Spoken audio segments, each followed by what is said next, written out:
আসসালামু আলাইকুম। আজ দেখাবো আম তেল আচার বা আমের টক আচার। এভাবে আচার বানিয়ে সারা বছর ধরে সংরক্ষণ করে খেতে পারবেন, আচার ভালো থাকবে। এর আগেও আমি একটা আম তেল আচার দেখিয়েছি, তো এটা তার চেয়েও আরও সহজ রেসিপি। তো দু রকমে দেখালাম। এর আগে একটা ছেড়েছি, আমার পেজে আছে, যারা দেখেনি দেখে নেবেন। আর আজকে একটা ছাড়ছি। যেভাবে আপনাদের ভালো লাগে সেভাবে আম তেল আচারটা দিতে পারেন, খেতে কিন্তু একই রকম স্বাদ হবে। আশা করছি প্রত্যেক দিনের মতো আমার আজকের এই আম তেল আচারও সকলের ভালো লাগবে। ভালো লাগলে চ্যানেল সাবস্ক্রাইব করে পাশে থাকা অল বাটন ক্লিক করে রাখবেন, তাহলে আমি যখন যে রেসিপি ছাড়বো সবার আগে আপনার কাছে পৌঁছে যাবে। আম তেল আচার বানানোর জন্য নিয়ে নিছি 1 কেজি কচকচে কাঁচা আম। এবার আমি এই আমগুলোর মুখের অংশ ফেলে আমগুলোকে কেটে টুকরো টুকরো করে নিছি। আমগুলোকে কেটে আঠিটা ফেলে এক একটা আমকে 8টি করে টুকরো করেছি। আপনি যদি লম্বা লম্বি রাখতে চান তাহলে এক একটা আমকে 4টি টুকরা 6টি টুকরাও করতে পারবেন, সমস্যা নেই।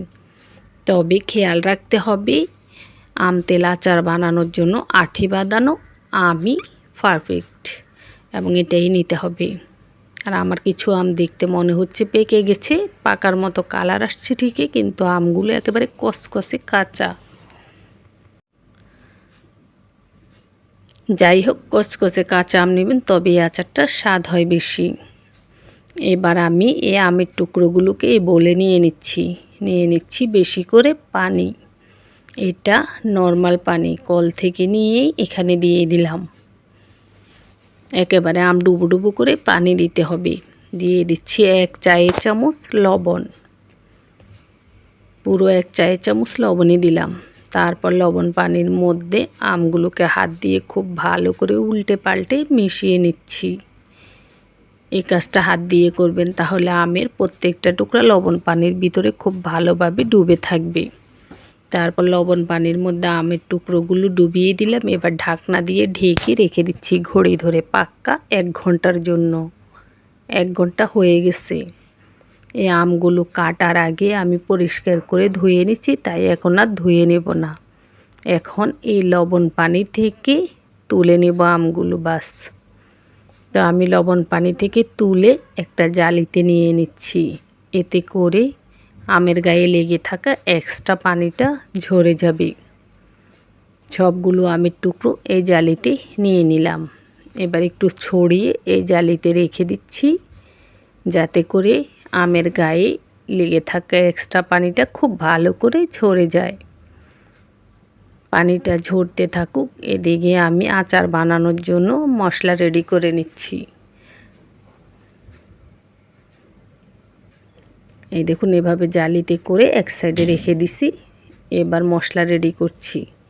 নিয়ে নিছি প্রথমে 2 চায়ের চামচ পাঁচফোড়নের গুঁড়া। পাঁচফোড়ন তাওয়ায় ভেজে তারপর পাটায় পিষে গুঁড়ো করে নিচ্ছি আধো ভাঙার মতো, সেটা নিয়ে নিচ্ছি 1 চা চামচ হলুদের গুঁড়া, 2 চা চামচ মরিচের গুঁড়া, নিয়ে নিচ্ছি হাফ চা চামচ লবণ, নিয়ে নিচ্ছি 2 টেবিল চামচ রসুন বাটা, নিয়ে নিচ্ছি 3 টেবিল চামচ হলুদ সরিষার গুঁড়ো। সরিষা কাঁচা অবস্থাতেই পাটায় পিষে গুঁড়ো করে নিছি, পানি ব্যবহার করিনি। আপনি চাইলে পানি দিয়ে মশলার মতো বেটেও নিতে পারবেন। এবার এখানে নিয়ে নিছি 2 টেবিল চামচ সাদা সিরকা বা হোয়াইট ভিনেগার। এখানে অবশ্যই সিরকাটা নেবেন, তাহলে আচার সারা বছর ধরে ভালো থাকবে। এখানে সিরকাই দিতে হবে, পানি দেওয়া যাবে না। এবার সব কিছু একসাথে মিশিয়ে নিচ্ছি। মিশিয়ে নেওয়ার সাথে সাথেই আচারের মশলা রেডি। আগে থেকে যে আমের টুকরোগুলো পানি ঝরার জন্য রেখে দিছি, খুব ভালো করে পানি ঝরে গেছে। এইবার এই প্লেটে নিয়ে নিচ্ছি আমের টুকরোগুলো। তারপর রেডি করে রাখা পুরো মশলাটা এই আমের টুকরোর উপরে ঢেলে নিলাম। এবার যেটা করতে হবে, হাত দিয়ে খুব ভালো করে আমের গায়ে এই মশলাটা মেখে লাগিয়ে নিতে হবে। খুব ভালো করে মেশাবেন, যাতে করে প্রত্যেকটা টুকরোতে মশলা ভালো করে মিশে।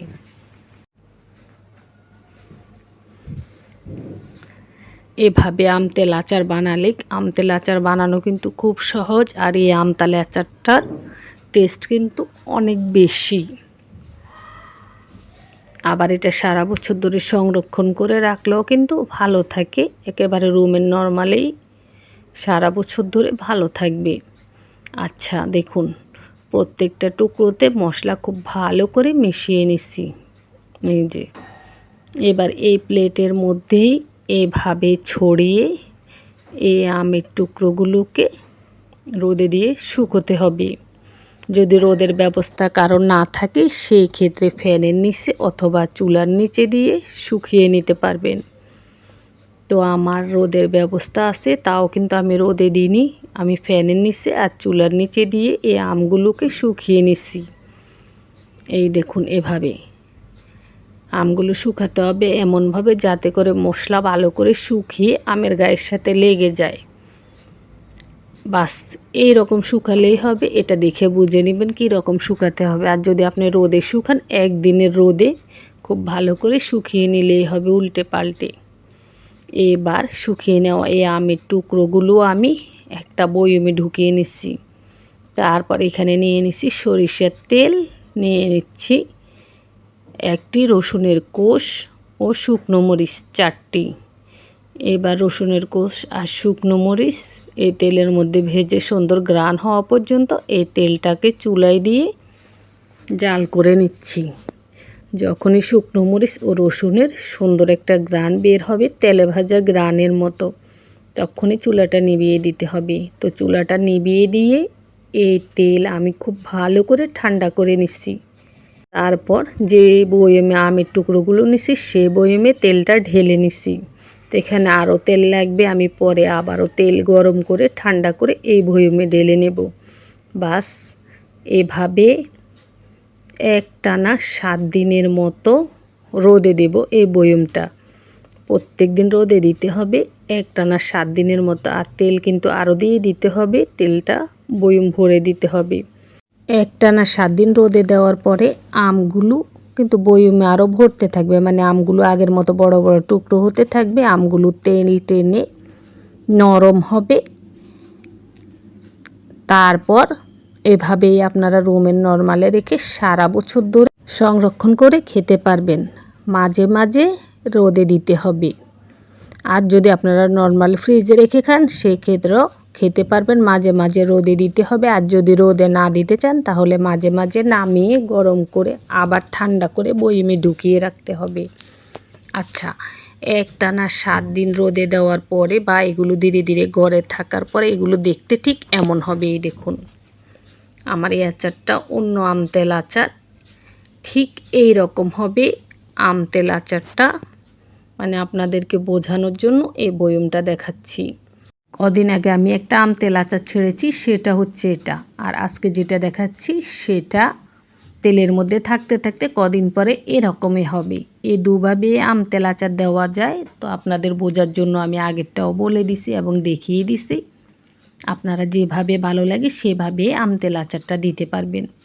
আমতেল আচার রেসিপিটা যদি ভালো লাগে অনুরোধ রইল ফ্রেন্ডস ফ্যামিলির সাথে ভিডিওটা শেয়ার করবেন, আমাকে সাপোর্ট করবেন।